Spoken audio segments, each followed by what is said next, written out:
he hasn't been around here for very long. You don't know him very well. For him to say that and to convince you, I mean, how does he convince you with that? Yeah. Have you seen the size of the guy? I don't think Boone wants to tell him to come out of the game. The guy's huge. You go and tell Bednar to come out of the game after he's like, I ain't coming out. It's like, okay, I'll be in the dugout if you need me. See ya. Have a good one. Yeah, Aaron Boone wasn't barking up that tree. That's hilarious. Driven in the air to left field and deep. Goldschmidt has given the Yankees the lead. Off the bench and out the yard. Good evening and welcome to another installment of the New York Minute Sports Show. The Yankees break the 5-game losing streak. They come up gold in Texas. Don't forget to like. Don't forget to subscribe. It's New York Minute Sports. It's New York sports for New York nuts. Let's go! It's New York Minute Sports. It's New York sports talk for sports nuts. Well, the Yankees win a game today that they desperately needed. They snapped the 5-game losing streak, and Paul Goldschmidt shows up and has his first home run since June. Welcome, guys, to another episode of the New York Minute Sports. Don't forget to like, don't forget to subscribe. Good stuff. The Yankees had a good pitching performance from their starter today, Carlos Rodón, but the Yankees have a little bit of a problem with their starting rotation right now. If you notice how many innings Carlos Rodón went today, Warren and Max Fried did in this series, and in the last 2.5 weeks, no starting pitcher of the New York Yankees has pitched more than 5 innings. So that means that the Yankees are always going to have to go to their clown car of bullpen guys. But today, it actually worked out. When you add guys to the equation, especially with bullpen arms, you're going to add to the chances of losing a baseball game. Now, the Yankees' starting rotation is starting to hit a little bit of a wall. Max Fried, Carlos Rodón, and Warren have taken the ball every single time they've been asked this year, and they have done a good job. But I think they're starting to get a little flat, and as you can see that by them not executing, striking batters out, laboring in the 4th or 5th inning, and getting to 100 pitches. The Yankees have been not putting out decent innings in their starting rotation, and that starts an echo effect going through the rest of the pitching rotation. Now, what I like to see from Bednar getting a really good close tonight in a tough situation down in Texas, that makes me feel good. What I think the Yankees are doing is they're auditioning bullpen arms in front of Aaron Boone right now, because you can look as much tape as you want and you can listen to the scouts that looked at him during the trade deadline. But as a manager, you got to look at them. You got to see what they do in crunch time. But the little formula of guys that they had today, it was working. By the way, Los Santos has been looking lights out lately, and I love seeing him in a Jonathan Loaisiga middle relief position because it's all about trends, too, with bullpen. Just like Williams had been hot the last month, now he can't get anyone out, and he just blows game after game, and thank God we didn't see him today. And I bet you the only reason we didn't see him is because his arm would have fallen off if he pitched. So this is the way that I want the bullpen to go from now on. Closing pitcher, Luke Weaver. Then we got Bednar is our setup guy. Then we go to Duvall is our 7th inning guy. Then for middle relief pitchers, Mark Leiter Jr. You saw it today with that double play that he got. Mark Leiter Jr. led the league in poor defense and errors behind him, and not to mention had a broken tibia for the last month. So that could actually hinder a pitcher a lot. So that's how it's going to go down, guys. I want Mark Leiter Jr. in the 6th because none of our starters can go past 5. You go Mark Leiter Jr., then I want Duvall, then I want Bednar, and then I want Luke Weaver. All the rest of the guys can go in descending order from them. And how did I almost forget my buddy King of the Hill, Tim Hill, who looks like he works at AutoZone and smokes a half a pack of Newports behind the dumpster, but you can get off a 2-for-1 oil job down at the local AutoZone. That guy looks like he rips darts with that mustache. He looks like a dirty little white boy from like Michigan and works at AutoZone and works only on El Caminos. Anybody else, or is that just me? But Tim Hill should be our lefty specialist. And also, he should be like, in case of emergency, break glass and break out a pack of Newports for Tim Hill, because he can be a guy, if one of these closers doesn't have it, you send Tim Hill in because he warms up very quickly. Also, you bring him in, he pitches to righties and lefties, so you can have him as a lefty specialist, and if shit goes wrong with Duvall, Bednar, or Weaver, you can bring him in any position and feel strong about what he's going to do in the game. Also, great in extra innings because he's a ground ball pitcher who can get a double play with the Manfred runner on base in the 11th. So that's the bullpen, guys, because I'm feeling good about that. Fried and Rodón running out a little bit of gas, which makes me a little bit worried, but nothing crazy right now. Also, the Yankees need to get their batting order steady every day for the rest of the season. What I think has happened to the Yankees a lot is that with the mix and match and the pinch hitting and trying to get guys reps and shit, listen, you can't – Boone could fuck up a cup of coffee, all right? You don't want to make it more complicated for him and his brain, okay? So I think with trying to get Rice reps and Jason Dominguez reps and Goldie at first, and we don't have a set lineup, and that you guys can't set into a routine, and guys don't know where they're playing. You know, everyone's been talking about Ben Rice and his production dropping, but do you think that Ben Rice might be hurt a little bit by he doesn't know what position he's playing when he shows up to the stadium? Oh, you're playing first base. No, you're playing catcher. Oh, you're playing DH. Oh, you had a home run last night? No, you're being sat for Giancarlo Stanton, who can't even run or field a position. So with that adversity, the young guys, Jason Dominguez and Ben Rice, have been doing well, staying frosty on the bench, and it's tough to stop the momentum, especially when you're young guys. So here is the Yankees batting order going forward for the rest of the season. Mark it down every day, and then you can substitute guys in. I don't want to see Austin Wells at all. He's gone. Siberia. This is the batting order. Paul Goldschmidt leads off. Belly in the second. Judge in the third. Trent Grisham hitting in the cleanup. Giancarlo Stanton in the DH hitting in the fifth. Then you got Jazz Chisholm, Volpe, Rice, and Ryan McMahon. Done. From that order on, that's the lineup from now on. Guys will be able to lock in, you get consistency, and get this batting order go, because guess what?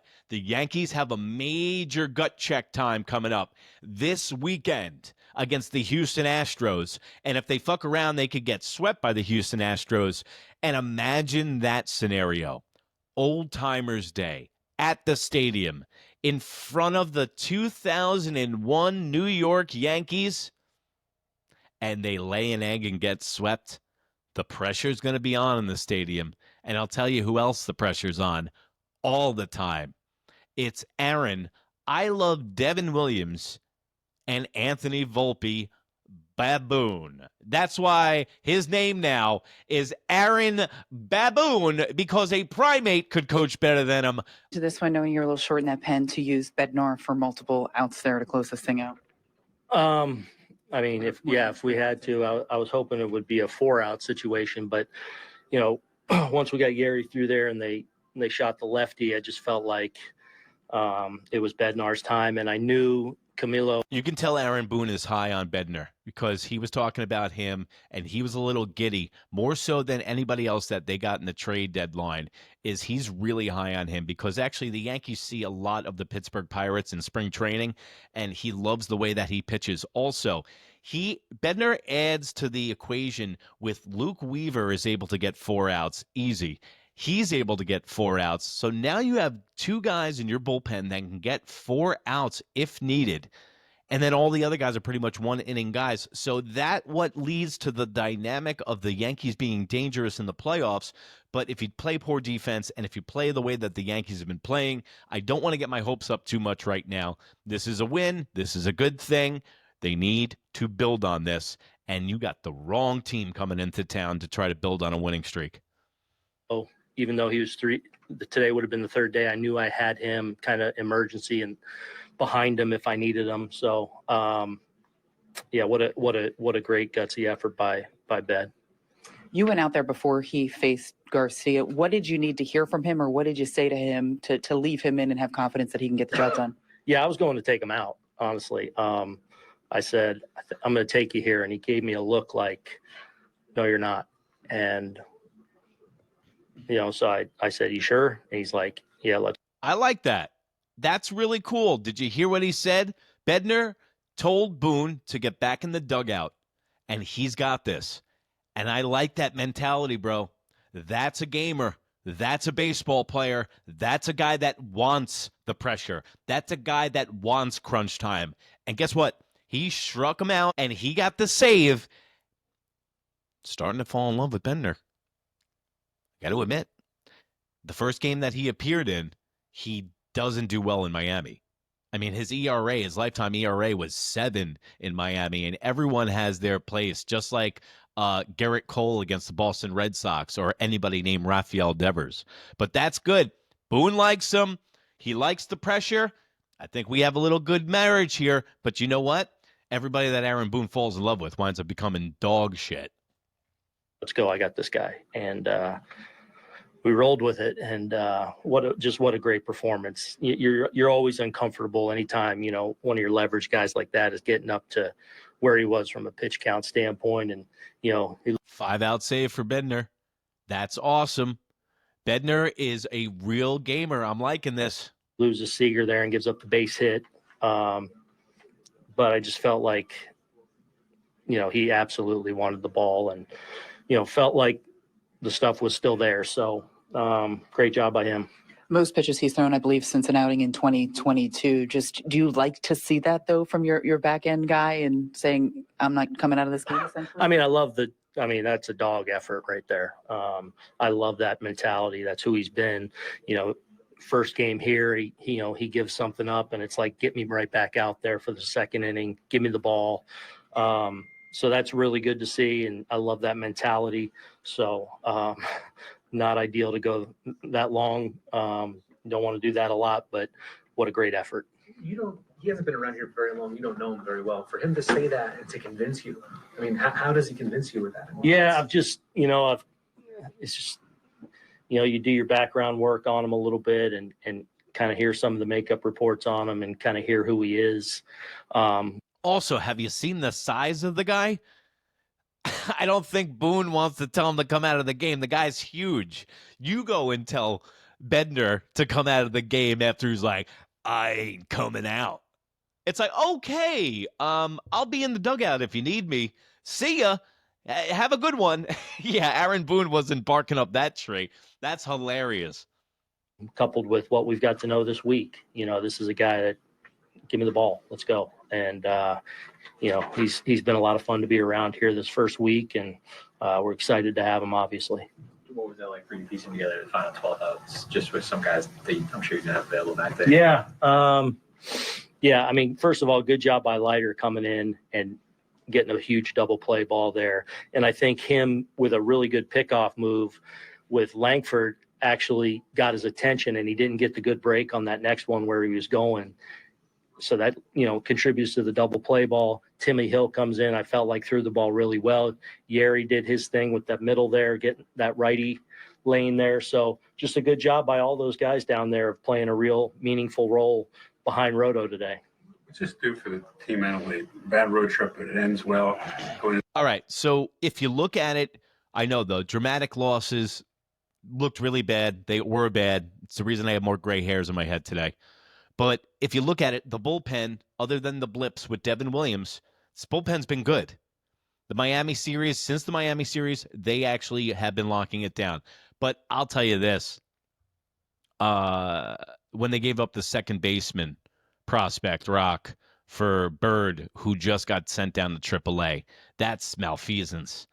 That's on Brian Cashman, and that's just terrible, bro. You take, like, the best second baseman in your farm system, you give him up for this guy Bird, and you send him down to AAA. He's not even here for the playoff push. So the Yankees, they win today. This is a good win, and I'm actually happy doing the show. Off now, you got a homestand and feeling better about yourself. Yeah, I mean, it's obviously one game. We gotta dig ourselves out here, and but as I've said, it's there for us. So we got to go take this thing. And all right, I'm stopping the video before he says it's right in front of us because I can't take that again.